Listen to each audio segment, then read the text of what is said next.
Hey, good afternoon, everyone. We've made it to the last session. Thank you so much, particularly those of you who have stuck with us all day. I know it's been a long day, but it's been a really fulfilling one so far. So we'd like to end the day by just giving a little insight into our office, Career Services. So my colleagues and I are going to share some tips, tools, trends, and technologies that we'll be using a lot in the coming academic year. So you've already heard from some of us today, me and Joseph and Heather, you all heard this morning. We'll be joined again by Dustin from LinkedIn fame. You may have heard of him. And colleagues Doris and Natty will be joining us as well for this presentation. So here's what we're going to cover in this session. We're going to talk a lot about our digital content, as well as our career outcomes reporting. That's always an important topic and a popular one. Heather's going to come up and talk a little bit about our employer engagement for the coming year. Then Natty and Dustin are going to talk about our graduate assistants and our PCAs, our peer career advisors. Doris will talk about our pre-health letters and that entire process. And then Joseph's going to wrap up with the hot topic of the day, the role of AI in the job search. And then you can decide if Joseph is an AI or not. All right, Natty, why don't you come up and join me and we'll talk a little bit about our career content. You're just going off mic. Also, the camera's only on the lectern, so if you want to be seen, come join me. We'll get you one. It's the one in front of Michael. Yeah, we can share. We'll just do this. We're big boys. Well, why don't we talk about how we're everywhere, Natty? We are everywhere. So as you can see here, we are all over your socials. Our Instagram has been real. Michael in particular has done a really great job with our Instagram this year and coordinating, especially with, we have two, what do we call them? Production assistants? Media assistants, yeah. Media assistants. They do an amazing job. Carson's right here on the right. Is Alan here? No. But Alan and Carson do an amazing job. One of our videos that was led by them was them, kind of guy on the street grabbing people and saying, what do you want to do after graduation? And that went pretty viral. How many did that one get up to for everyone? Well, so that one was our first one that broke 500,000 views within a month. And the joke was, what is your dream job? And everyone was like, oh, I want to be a chef. I want to own a small business, blah, blah, blah. And then the follow-up question is, and what are you doing after graduation? I'm going into consulting. So it is a little bit of it breaks your heart a little bit, but it's the truth of the Penn culture. A lot of people do go right into consulting or finance or tech. But as we were just talking in the last session with some folks, people may do that for a brief period of time and build up a little bit of bank to then pursue those other careers. So I sort of cringed when I saw it because I was actually away when they posted it, but it did really well and it actually really captures the culture on campus. And I think they do a good job of trying to have their finger on the pulse of what students are talking about. We did pivot this year to try and have a balance between posts that our staff is doing and then posts being created by our students, not just Alan and Carson on my team, but you can see here, this is Rena, who's she was our pre-law career coach, peer career coach, and she was posting just amazing content. The whole pre-med, pre-law, pre-grad team was posting fantastic stuff. And then every Thursday, the rest of our advising teams were rotating. Everybody took a week to post different content. You can see Dustin up there. Dustin's a frequent flyer on our Instagram page. You can see on the bottom there, he even posted while he was on a ski vacation. So we had two mountaintop videos this year, one from a student, one from Dustin. So it's been really great. We find that students really engage with content that features other students. And so particularly when it's topics that they are really interested in, such as what are you going to do after graduation? And also another early high performing video this year was them stopping people on Locust Walk and asking what they thought the average salary of a 2024 grad was. And those guesses were all over the place. So that was really great because then they could say, Well, you can actually look on the career services website and you can see the average salary by the class. You can look by industry, you can look by major, and we're going to talk about that on the next slide. But outside of YouTube, Natty, we've got a podcast. I mean, outside of Instagram, we've got a podcast. We do. And so we release it every week. It goes out on Mondays. We record it on Wednesdays, so I'm always double checking. But one of the great things about the podcast, we have this amazing, if you haven't looked at it yet, you can swing by after the presentation's done. We have an awesome media studio kind of behind that wall-ish. So if you saw that hallway as you're coming in, so you can see a little snapshot of that with me there with my headphones on, as well as Carson there in front of the mic. But it's a great place where we can record long form content, and then we're filming the whole time and we snip it up and put it up for the socials in more of a short form variety as well. But topics cover all sorts of things, really just what's going on that week for us. If it's career fair season, if it's interviewing season, we'll do some tips on those types of things. Our last episode was about songs related to jobs, and we got the whole office to send in a playlist to us, and we went through each of them and talked through our thoughts on those. But it's fun. We were also recently featured on, what was it called? Million Podcasts. We were named in the top 10 of career podcasts aimed at students. So we were really proud of that. Thank you. And unbelievably, that was our 10th season this year. So we've actually been podcasting a long time. Natty and I have been doing it together about 4 years. I had a different co-host for the first 3 years. More than that, because if you've been doing it 4 years and we've been doing it for 10, then I had 5 years. So it's really grateful. We are on hiatus for the summer, but every Monday during the school year, you can get it wherever you listen to your podcast, or we now do it as a video podcast, and it's on our YouTube channel, which is also very robust. You want to talk a little bit about what we've got up there? Yeah, and so one shout out for today is if you missed the session earlier, everything from today is going to go onto the YouTube channel too. We try to put as much as we can. This is kind of true of everything up here. I mean, part of our philosophy with this whole conference, but also with many of our resources, is to make as much of it available to as many people as we can as possible. Every now and then we pay for something, so it has to go behind Penn Key, but whenever we can, we try to put it online and available to the public. Because we know that benefits everyone, and probably predominantly the Penn community who is trying to engage with us and interact with us.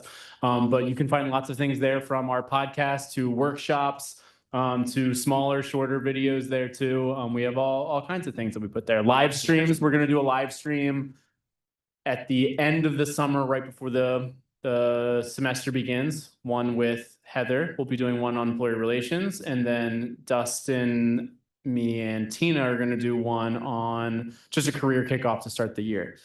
So if you want to subscribe on YouTube to join in, you don't have to say the whole time, but if you want to stop by and say hi in the chat, we'd love to see you there.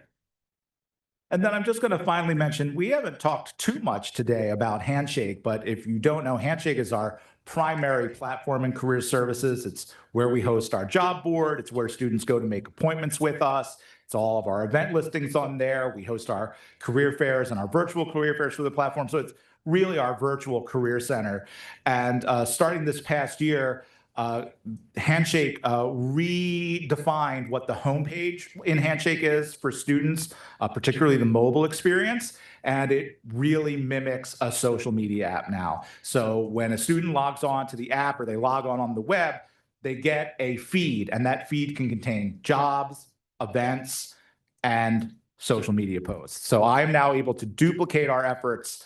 So anytime I'm posting a reel on Instagram or a YouTube short or a static post, I can put that into Handshake as well, and it comes up in the student feed. And so we see great engagement there too. So we're really excited about that. Employers are also able to post social media style content into Handshake as a way with engaging with students rather than just spamming them with messages. And like other platforms, Handshake will show you what you want to see, or at least what it thinks you want to see, based on your profile, based on your school year, what career interests you've expressed interest in, what industries you've been looking at, what jobs you've been applying to. So it'll know, oh, if you applied for a job in career services, here are other jobs like that, other jobs at Penn, other higher ed jobs, other career services jobs. And that's how it generates the content as well. So it's just another great way. We try and reach students wherever they are. And as Natty said, really, we try and reach people wherever they are, who may not get direct access to us, but we can share our expertise that way as well. Any last thoughts, Natty? No. Great. Well, thanks very much. I'm going to stay up here and talk about some data stuff.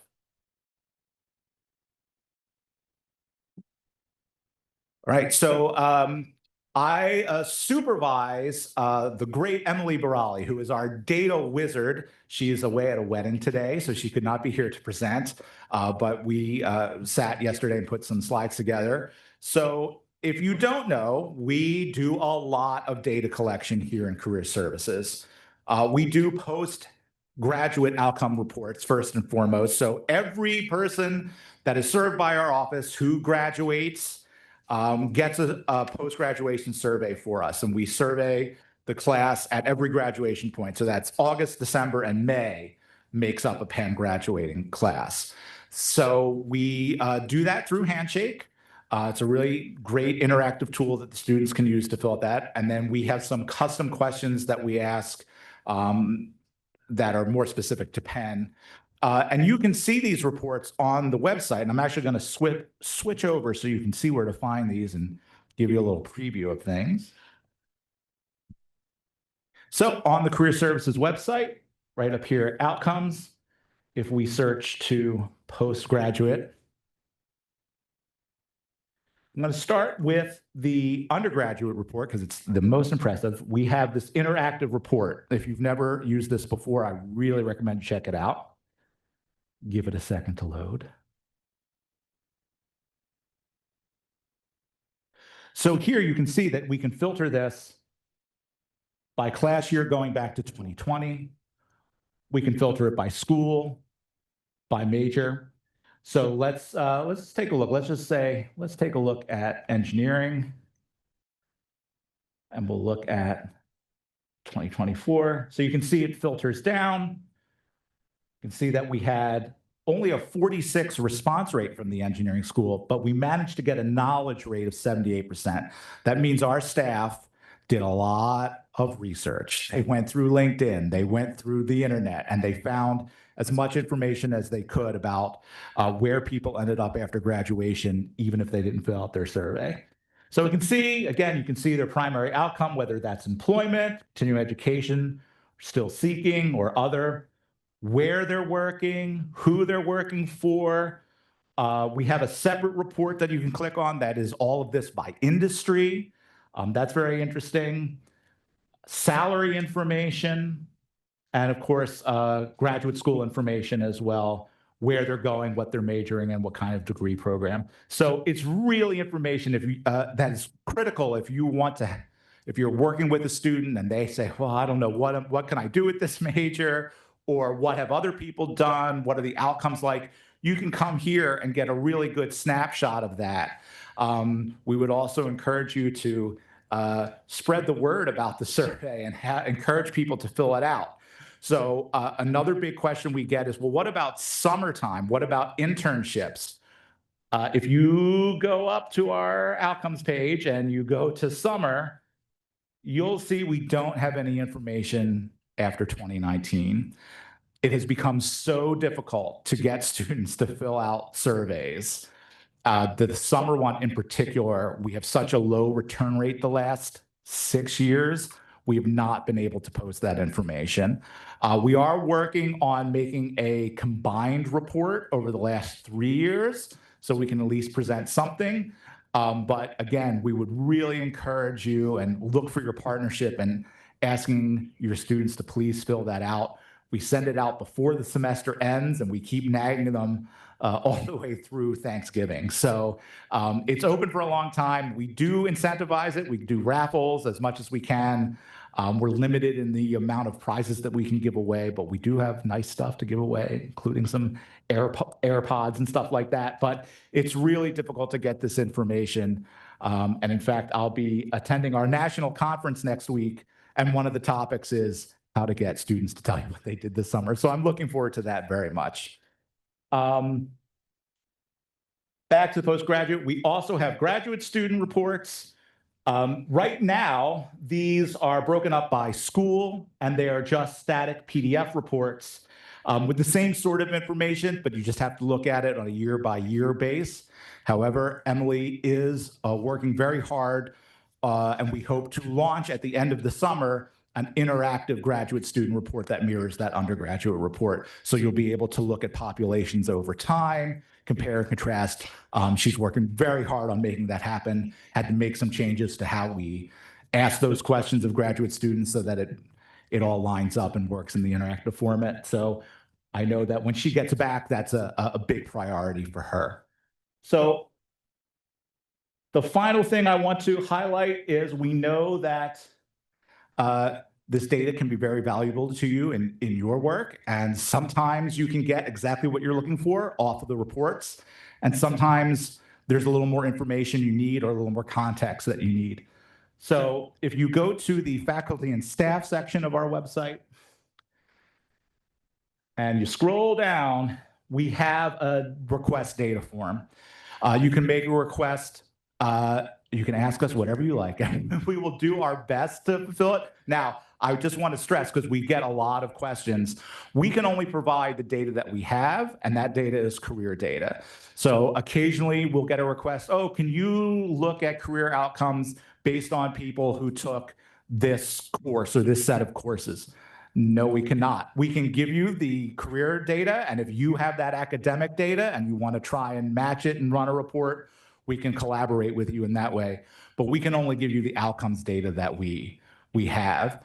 I would also like to pitch that you have to give us a little bit of a leeway. There was some hot deadline last Friday, because on Thursday I got about 4 data requests that I was unable to complete because I needed more than 24 hours notice for 4 major reports. But so if you can give us a little bit of time, we're always happy to at least look into it or work with you to get as much data as possible. And we just do ask that you fill out that form. You can email us, but I'll always point you back to the form, and that is a data compliance thing with the university, that they need to have a record because the information comes out of the data warehouse. Anytime anyone needs to access something like that, there needs to be a record. So if you just fill out the form, Emily and I will get back to you as soon as possible. And then we also have, I have to switch back to the PowerPoint.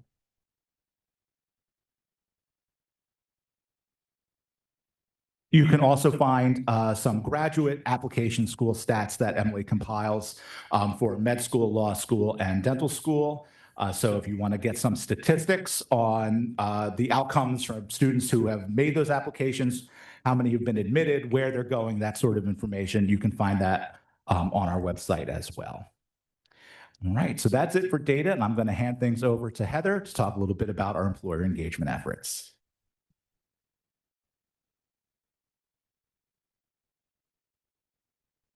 Hi again, thanks for having me back. I realized this morning that in my excitement to get our conversation started, I didn't introduce myself. So my name is Heather Knox. I'm the Employee Relations Coordinator for the Career Services Office, and my team handles pretty much any employer engagement that is happening on campus, virtually, employer partnerships, things like that. So I'm going to start with some data to kind of paint a picture of the employer relations ecosystem here at Penn. So you can see that we had 440 employers that attended a career fair in the last year, with 6,500 plus students checking in at career fairs. That's not registering, that's showed up at the door to attend.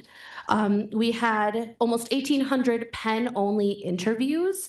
100 of those schedules were managed through our platform in Handshake, with 91 of those interviews being in person on campus in this building and back when we were at McNeil. And 9 of those were virtual, managed through our scheduling platform. We had 129 Penn-only events that includes virtual and on-campus events. But in addition to that, we had over 2,000 approved multi-school virtual events that students could opt into attending via Handshake. And we had over 200 one-on-one employer strategy calls. In addition to this, we also manage annual programming, the kind of pillars of that being both student-facing and employer-facing. So we just finished our Employer Summit, which is a service we provide to employers to teach them about recruiting at Penn and to keep them up to date on what students are looking for, different trends that we're seeing. You know, it's a way for us to connect our advising arm with our employer teams. And as far as student-facing programming goes, I also oversee our Inclusive Hiring Night, which is like a speed networking event that we piloted 2 years ago. And I also oversee the Employer Track program, which is growing. I'm so excited. It's the project that maybe like lights my heart up the most. At our max, we handled 5 treks to 6 employers not this spring, but the past spring, serving almost 200 students, and we had a lot of applications. So you can see that employers are really, really active with engaging with students. Sometimes maybe a little too active if you ask our student organization managers.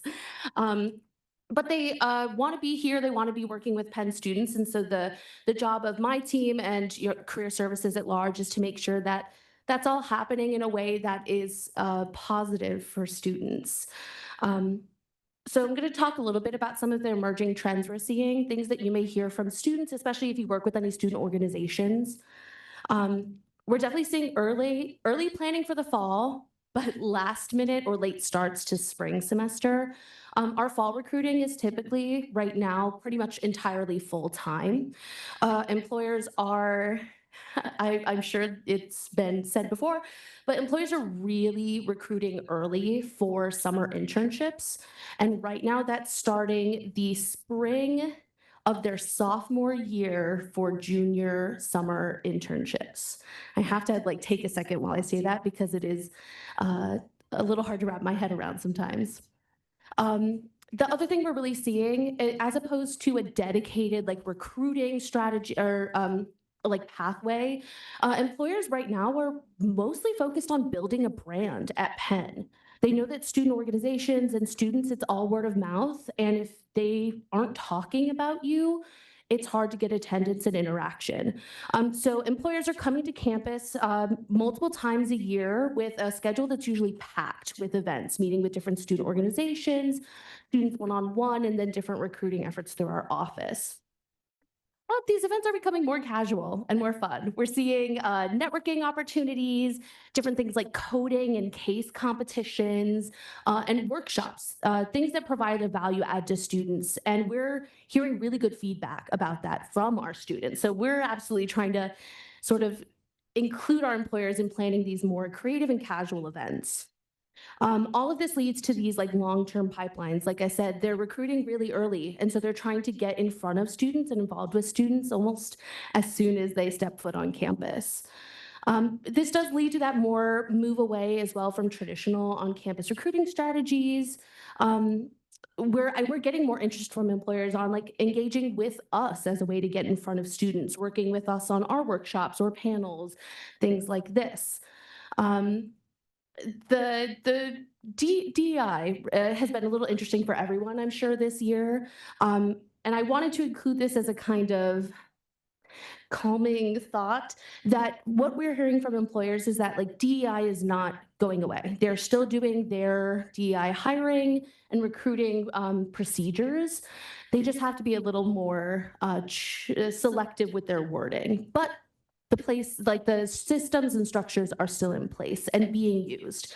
And in fact, a lot of employers are coming to us and asking how we can help them do, DEI-focused programming. So a lot of information, but that is all to say that employer interactions on campus are really healthy, really, really happening, and we're grateful for all the work that you put into that relationship. So I'm going to pass it to Dustin and Natty to talk about our peer career advisors, GAs, and pre-grad peer coaches.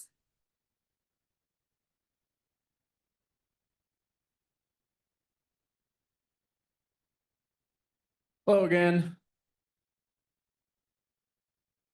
So we're going to talk about this group of people. I think it's probably like 20-ish. Does that seem right? Total of essentially even more. Garrett's pointing up, maybe 25? All right, that seemed to satisfy him. So about 25 or so of these in whole.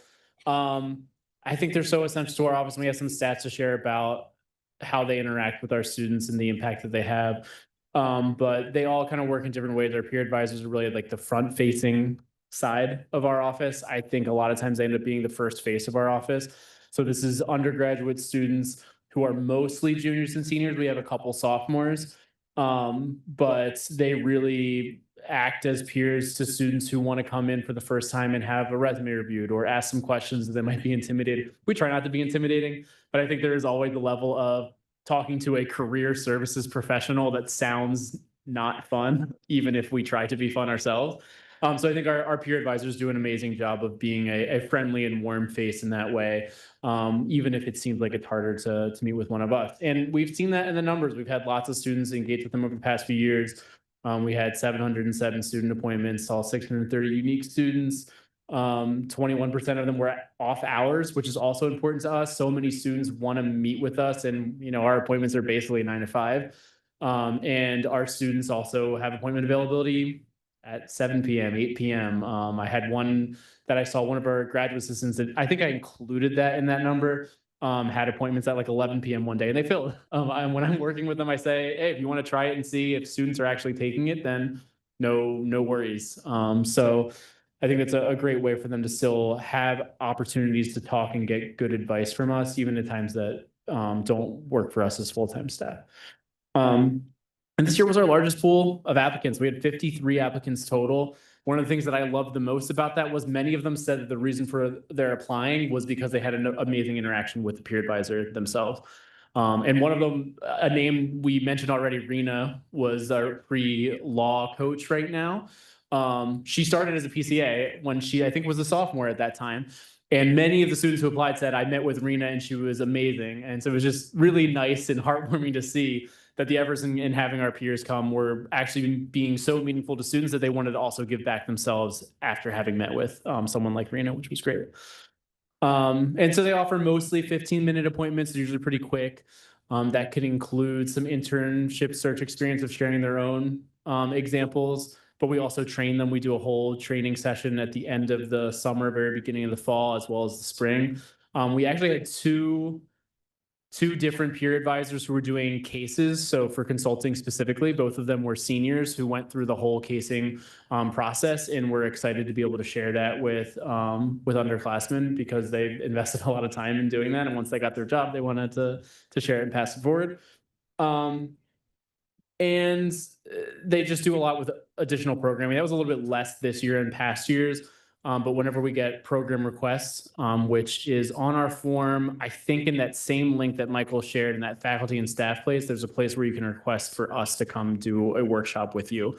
Depending on what that workshop is, we might have a PCA do it. A lot of times student groups will ask to have a workshop at like 7 or 8. If one of you has something during the day, we could also potentially do that ourselves. But if one of you wanted access to that, you could find it there. And students can make appointments with them in Handshake, just like their regular advisors. They see them all there. Anything I missed, Dustin, that you want to share? Not about what you shared was great, but I just want to say from as a staff member's perspective, being able to work with PCAs in this way is a little bit different than how you heard the rest of us maybe talk about how we interact with students on a regular basis, which is typically in an advising capacity in some sort. This is in more of a supervising capacity. So I think it's a great opportunity for us to hear from students in a different way. Like Natty mentioned, when they're coming in for career advising and for appointments, there's some sort of maybe unspoken tension or even nerves that might be happening at that point. So when we get to see them and get their feedback in this way, I just want to say that outside of advising, working with students in this way is one of my favorite parts of my job. I know that's shared by other people on the committee as well. But I think there was a statistic that Natty had shared from our undergraduate retreat that, and I think you mentioned it earlier too, that this could be one of the gateway interactions to our office, which is really important. So just like Michael shared that students love interacting with student-facing social media and content, students also love interacting with other students. So think about that in the work that you're doing. How can you leverage students in your spaces so that they can connect with other students? it might not be that they don't want to speak with you. Maybe they just initially would be more comfortable speaking with somebody else who might have used your services. So just maybe a way that's a takeaway that you can bring back to your office. But now we're going to talk a little bit about another group on camp or in our office, which are our graduate assistants. The only thing I want to add, that stat too that I saw was something along the lines of like a little bit less than a quarter of the graduating class had met with us just one time. But very few of those were just the PCAs in a way that kind of spoke a lot to me, because you could see that people who met with PCAs were more likely to continue to engage with our office in the future and met with us multiple times. They came and met with the PCA another time. They then came to one of us as full-time advisors later in the future of their career, what they're looking to do next, which is just awesome. Cool. So this next group that we want to talk about are our graduate assistants. And this past academic year, we had 5 graduate assistants, and they were made up of 2 graduate assistants on Natty and Brendan's team, the Wharton team, 2 graduate assistants on the college team. You heard from Laura a little bit earlier. Her and her colleague Tina oversee the grad assistants for the college. And then I oversaw our graduate assistant on the C's team this past year.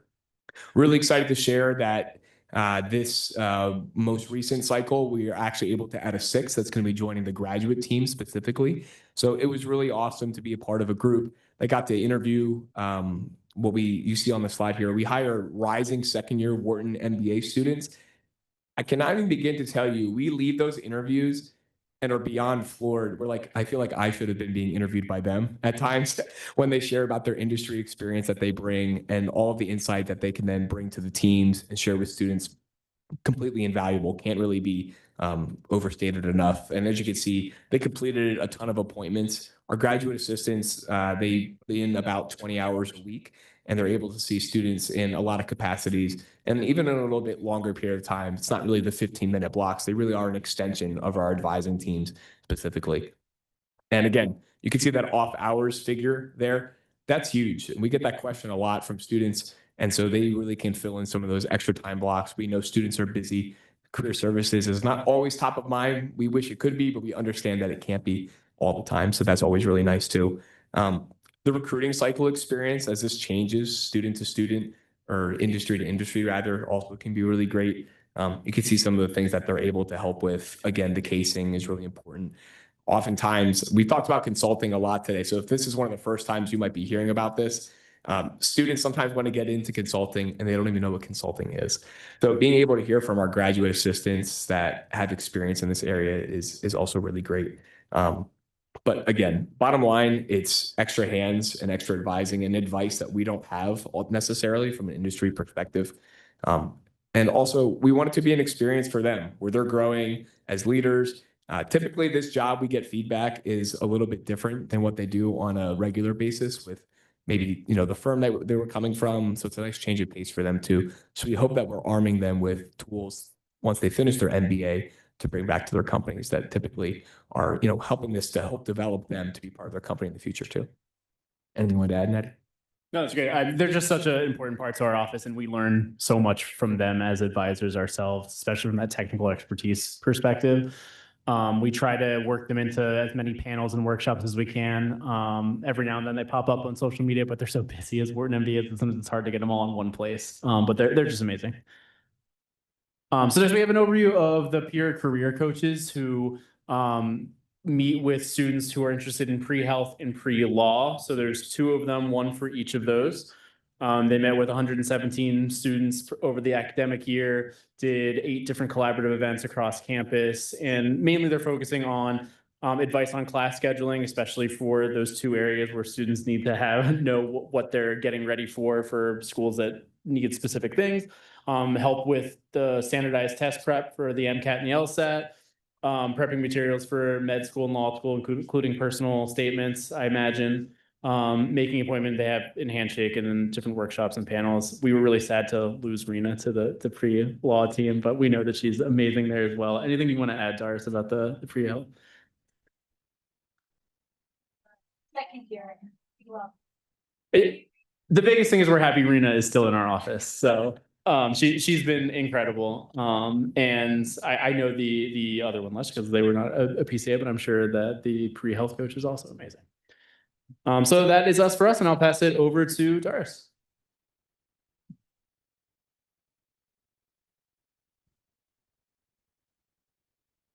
All right. I'm under 5, so you might need to crane your neck to see me. And this is also very niche. So this pertains to any of you who work with pre-health students, students who want to go into medical schools, dental school, all those health profession schools. Show of hands, who deal with students on a regular basis who are interested in med schools or 1, 2, Langston. All right. So the rest of you, this is just information in case you're interested. If you wanted to take a quick 5-minute nap before, AI session, that's also fine. I will not be offended. All right, so I've been here. Oh, my name is Doris Tabassum, by the way. I'm a member of the graduate and professional school advising team. I'm a pre-health advisor as well as a pre-grad STEM advisor. So I joined Career Services, I don't know, like 2.5 years ago. This is my 3rd medical school application cycle this year. It starts in the summer, and every year it's slightly different. So the first cycle that we went through together, we had introduced a Canvas course that was applicant specific. So it enabled us to streamline all the communication, all the events that were only applicant specific, and send out timely announcements, things like that, and helped us prevent freshmen from showing up to our personal statement review appointments and things like that. So that has been highly successful. So this is the 3rd year we are continuing with that practice. Last year, we also started a general pre-health at Penn Canvas course. I'm trying to find out if staff can join, but we have a QR code that I can share with you later on. And then if you go to our pre-health resources, there's a button that will let you, or you can send it to your students, that will let them self-enroll into the Canvas course. It kind of captures all the information that is relevant on our website, but is scattered around different places into one place. So it has all the pre-health related information, and we send out timely announcements. Last year, so for the 2nd application cycle that I joined in, we switched over from the Penn committee letter to a Penn institutional letter. So just for context, every year we serve around 400-ish applicants. So we meet with them, we gather their resume, we talk through their desires for going into medical school, we work through them with the processes of application, things like that. In the end, about 250-ish people end up applying. The stats show around 230, but some of them are applying to multiple programs. So we have about 250 people on average, and then there are 4 of us. So it was a lot of effort writing those 250 letters between the 4 of us. It was very time consuming. And also from, the migration that we have seen in other Ivy institutions, we have all migrated away from the committee letter to a Penn institutional letter, which still kind of provides somewhat of a Penn endorsement, but doesn't require us to go through their entire life history. It works for schools that are very much, adamant about having a committee letter, but it isn't. It just talks about, their degree and the fact that we have looked through the Center for Community Standards and they're all in good standing, things like that. So starting last cycle, we have implemented that.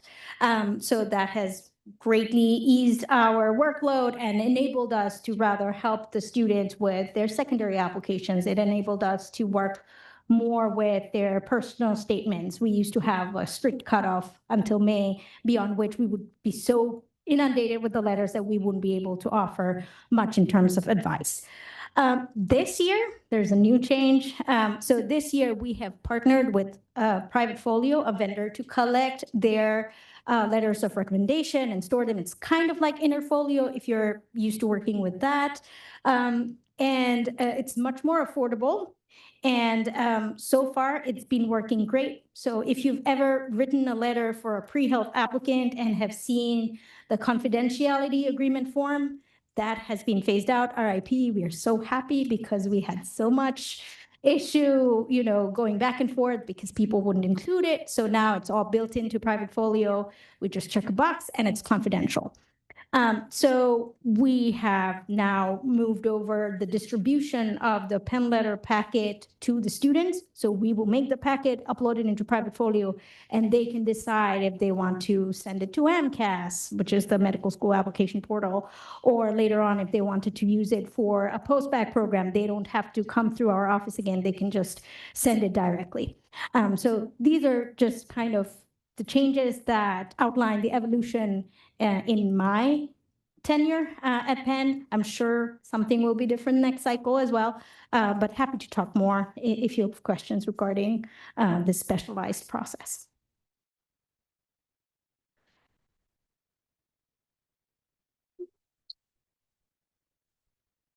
Hi, everyone. I was out communing out there with my AI friends because I am AI. So AI, what are some of the trends then in the world of AI? We've sort of touched on it in a couple of the presentations already. Laura and Brendan talked about sort of, not overdoing it with resumes and things like that, but it is becoming an ever increasing part of the day-to-day work that people are doing. And I think it's sort of unavoidable that, it's going to be a tool that people are using. The impact of it and everything else that goes around with it is obviously something to think about. I'm going to look at it from, a few perspectives here, from the jobs seeker's perspective, right? Because it can help with various different aspects of the job search process. But I'm also going to reflect on what we're seeing and what we're hearing from the recruiters that are out there in the world and how they are using these tools, because it's like an arms race between, how they are using tools to scan things and how students are using tools to create things. And, it just keeps changes over there. So we're going to look through these different topics here.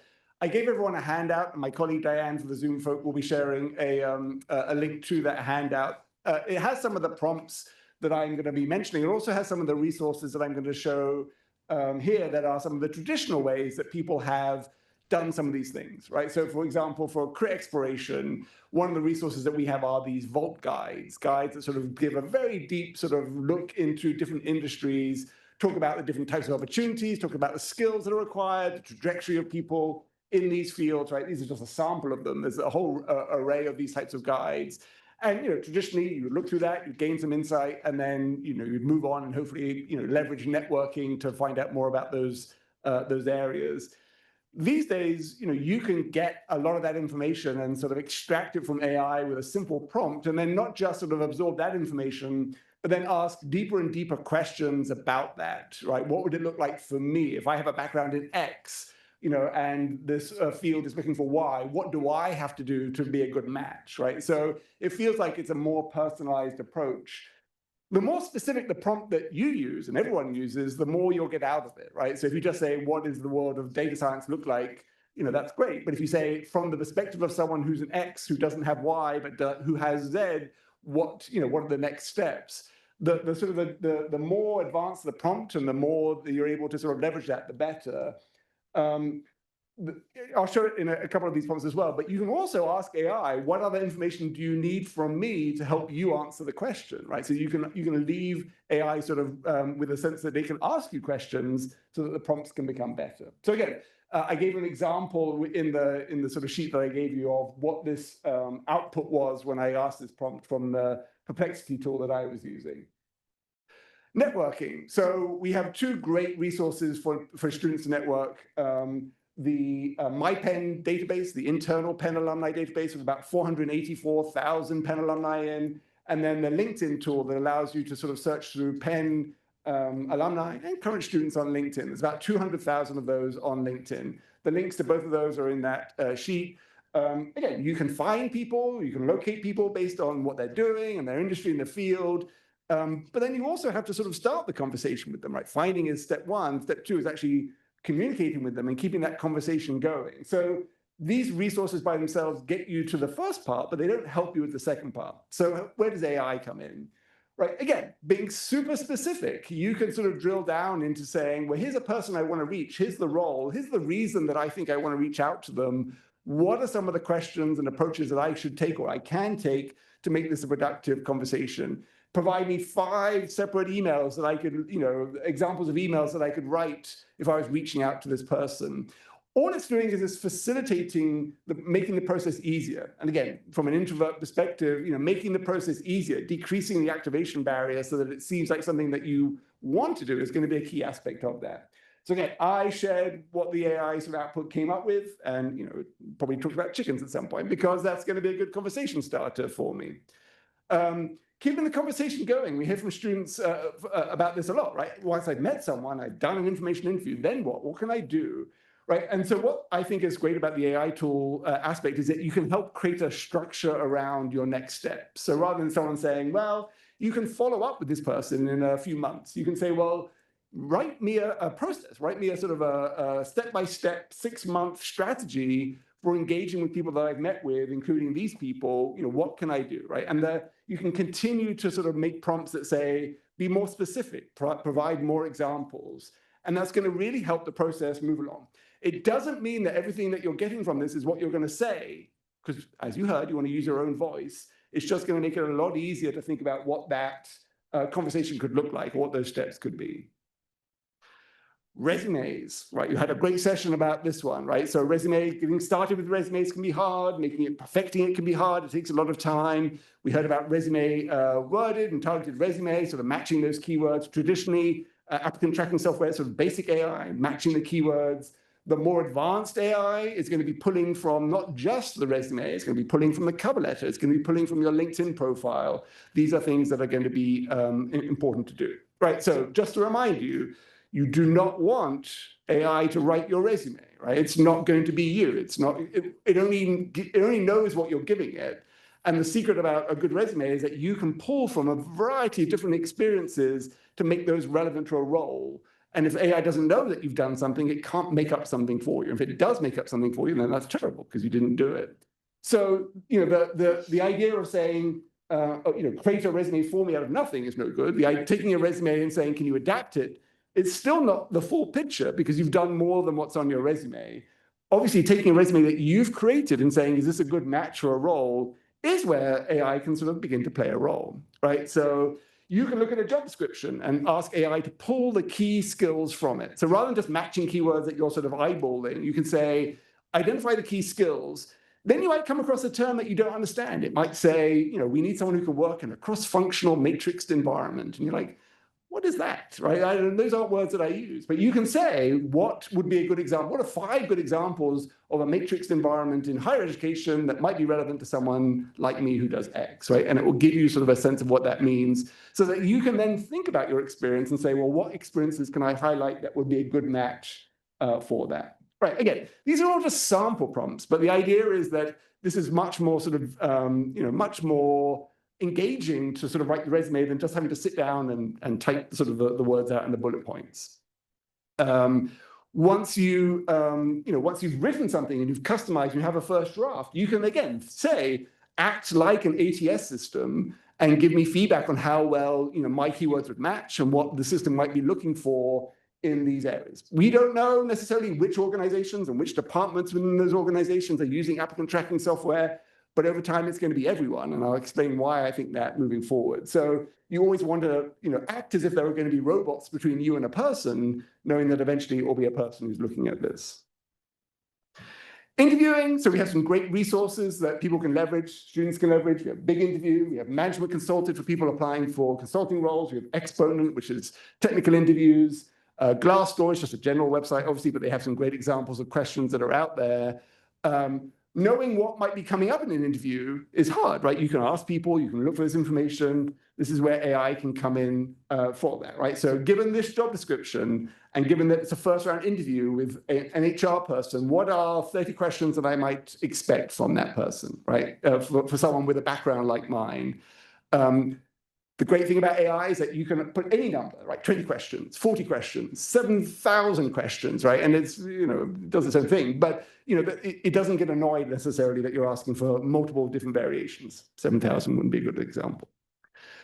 I took a job description for our administrative coordinator that we hired back in December. And I took the job description, I put it in AI and said, well, what questions might I expect if I were applying for this administrative coordinator role?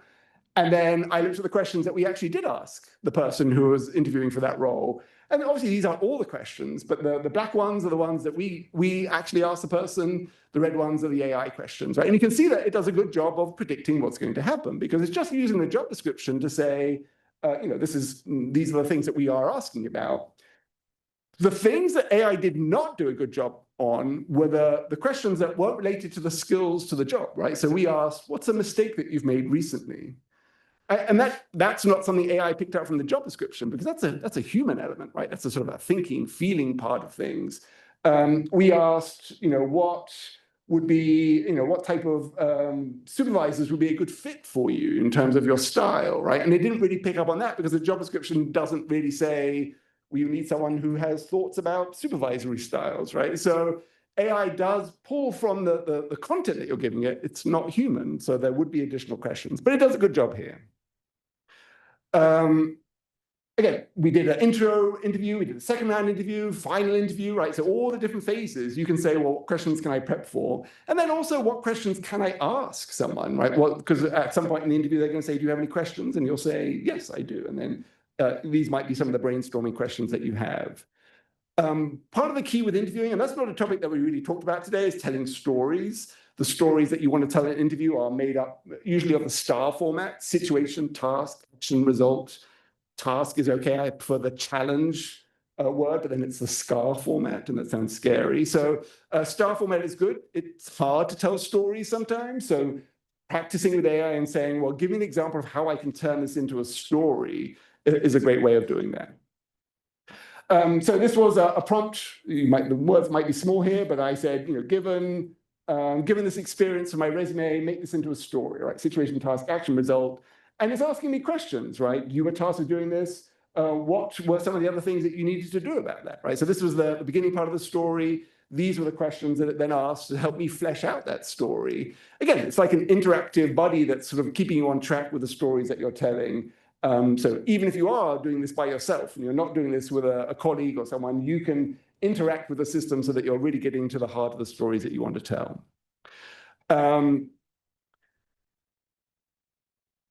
The Lord of the Rings is a really good analogy for sort of the secret behind AI, which I think is that there is a one ring, a one prompt that rules them all. And that is just a reminder that if you don't know what prompts to write, you can come up with and use mine, but you can basically ask the system, what are the prompts that I should be writing to get the things that I'm looking for, right? So there are lots of sort of examples of different prompts you can use, but you can ask those questions itself so you don't have to come up with those yourself. The Recruiter is not a film that's coming out soon, although it probably should be. I think it'll be exciting. Here's the challenge with what we've seen. So you heard, I think, Brendan talking about AI tools that will write your resume in a flash, customize it in a flash, and instantly apply to 30 jobs, 50 jobs, 100 jobs, right? And we get outreach from vendors all the time saying, this will work 24/7.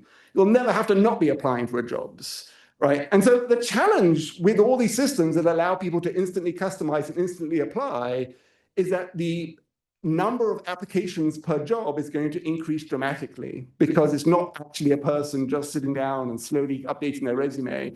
It's going to magnify to extreme extents the number of applications that a HR department is going to get for very popular jobs. They cannot process 5,000 jobs, 10,000 jobs when they're used to getting 500 or 50, right? There's just not enough people. So they're getting all these applications. Chances are that the windows of application are going to shorten over time because the longer you leave the window open, the more applications that you get. So we might begin to change our advice saying that, don't spend 2 weeks sort of networking and getting up to speed before you apply. You might need to apply sooner. But they're also going to be using applicant tracking software to manage that. If you're getting 10,000 resumes and you can't read them, you're going to have to use a system that goes through that and picks out the most important ones. So what we end up with is a resume writing bot that's being reviewed by a resume review bot, and there's not really any people involved in that process at all, right? So this is the way of the future. Then there sort of has to be a way that people can find real people in this process. And this sort of goes back to this idea that the things that you do outside of your resume, the things that are available, like your LinkedIn profile, are going to give people insight into you that cannot be generated by AI, at least at this point in time, right? So if you're talking in your LinkedIn profile or you're active in your LinkedIn, uplifting other people around you and being a supporter of your community, AI eventually will be able to pull that and use that as a sort of this person really does add value to a team environment. So the resume is going to be great, you as an interviewer is going to be great, but the things that you're doing, the media that you're creating about the work that you're doing, your social media posts, all those things can contribute in small ways to your humanity, right? And so your resume, your cover letter, your LinkedIn profile, they all tell different parts of the story that you want people to see, and they should all add a different dimension to that experience so that people can understand not just the fact that you can do the skills, not just the fact that you're excited by the role, but you're a person that they would like to work with, and not just something that was created by AI in an instant. Oh my goodness, it's time to wrap up this conference. This takes you to our evaluation form that you are also going to get by email. We talked earlier about the sort of the wonderful challenge of getting people to fill out surveys. We are going to be giving away one of our fancy Career Champions mugs to people, or a few of them maybe, I don't know, who knows, to people who complete the survey. So I highly encourage you to take advantage of that. I do want to thank everyone on the Career Services staff who has contributed to this conference in different ways. It's been fantastic to work together. Michael. Yes, thank you, Joseph, my co-chair in organizing this. It's been terrific. Thanks to all of our presenters today. And thanks to all of you. It's been a really wonderful day. Yes, if you don't scan this now, it's going to show up in your inbox in about 30 minutes anyway. So we do appreciate it if you fill that out. And let us know how we can improve this for next year, or if we can do programming throughout the year that would be appealing. We really just want to continue to grow our Career Champions program in ways that are beneficial to everybody. So that is the end of our day. If anyone wants to come see the media studio, Natty and I will be opening that up. We'd love to show it off. It's just around the corner here, so we'll have the door propped open and you can pop in and say hi. Thank you all very much. Have a great rest of your day.